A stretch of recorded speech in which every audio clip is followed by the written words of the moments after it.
राजन साळवी आणि सूरज चव्हाण यांच्यावर राजकीय सुडानं कारवाया होत असून शिवसेना सोडून शिंदे गटात जाण्यासाठी दबाव असल्याचा आरोप संजय राऊतांनी केलाय। 2 दिवसांपूर्वी मुंबईत जनता न्यायालय घेतल्यानंतर सूरज चव्हाण यांच्यावर लगेच कारवाई करण्यात आली। ही राजकीय अटक असल्याची प्रतिक्रिया राऊतांनी दिली आहे।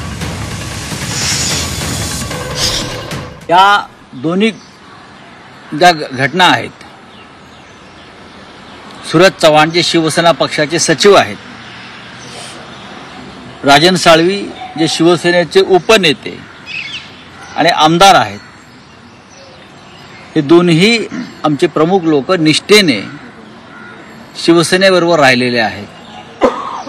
त्यांच्यावर प्रचंड दबाव गेल्या काही दिवसापासून होता, त्यांच्यावर आहे, रवींद्र वायकरांवर आहे। मी सांगतो ना, जनता न्यायालय आम्ही केलं आणि त्याचा जो एक